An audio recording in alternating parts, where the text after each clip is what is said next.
Hey, it's Ben for Rock City Networks, and we are in the the famous Blackbox studios. And joining me is Anthony from the Sunburys. How are you, mate? Good, mate. How you doing? I'm not too bad. Thanks for giving us your time on a fucking hot day. You've come straight from work. It is fucking hot, mate. Yeah, isn't it? That's true. It's ridiculous. Now, I guess this is a great setting for the interview because the albums are, the first album. The first album was done here, well, half here and half in Jeff's garage. Jeff Lovejoy's So, doing a recording, and half in his mobile studio and half here.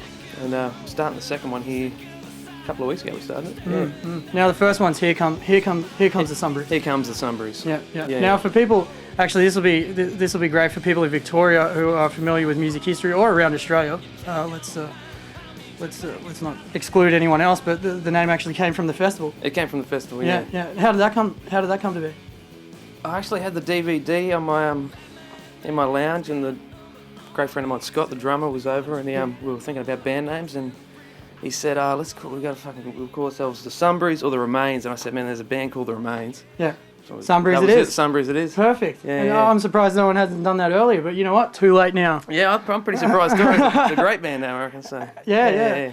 Now, it's comprised of a three-piece, but sometimes you have an extra member in the band? Yeah, we have a floating keyboard player who's played with me and Scott in a couple of bands previously. Yeah. So he lives up the North Coast, so he's just sort of a fly in, fly out for certain gigs and for recordings and stuff like that. Yeah. The gypsy keyboardist. Yeah, that's right. Yeah, nice. Now, how's everything going with the new album at the moment?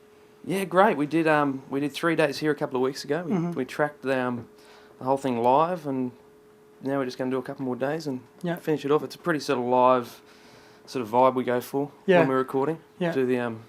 Do the whole bed, guitars, bass, drums, all recorded live and keep it, and then do minimal stuff over the top. Do you find that? Wiping sweat on my face. God, it's hot. Do you find that putting out your album as a live sound translates a lot better when you go to a live performance? Because there are those bands that are great recorded bands, but maybe not so good live, and vice versa, great live, but maybe not so good when you hear the recordings. Yeah, I think so for sure. I mean, you get what you're. What you see is what you get with the Sunburys. If you come and see us live, you get the full experience that you get on the record. I think for sure. Is that a lot of the focus in recording, is making sure that is the way it sounds, so when you do walk onto stage, it translates? Yeah, it's mostly about the recording live is mostly about getting the vibe right and not having the life sucked out of it. It's the same. I mean, we have the same principle when it comes to mixing and mastering, not overdoing it, keeping that energy is what it's all about for us, and we find that's the best way to do it. It's perfect timing with this album being finished. What are you looking at doing? In summer's coming up, obviously, and then we roll into European festival season as well. Yeah, well, summer's coming up, so we're hoping to finish recording the record this year, and we've got a bunch of shows booked for the rest of the year, and then start of next year, get down to Sydney and Melbourne for some shows. Finish all the artwork and stuff for the second record.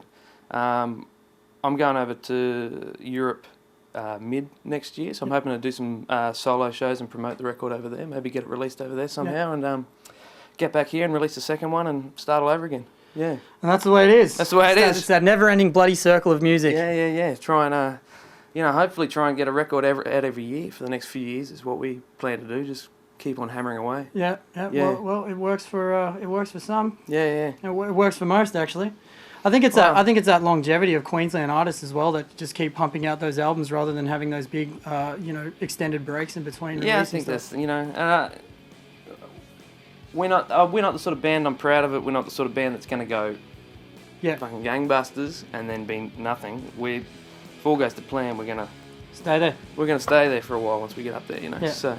That's the plan. Fair enough. Yeah. Well, I'm going to lose. I reckon I've lost about 3 kilos in this interview already, so I reckon we might go and get in the bloody car or something like that. Sounds good, man. Mate, thank you very much for joining me on Rock City Networks. Big thanks to Jo Bell from BrisPop.com. She's absolutely been a gem helping us out up here in Brisbane. And also thanks to Mr. Jeff Lovejoy for letting us come in here and stop his recording halfway through and let it go out here with a camera that he doesn't even know. So thank you, Jeff, at Blackbox. You're a legend.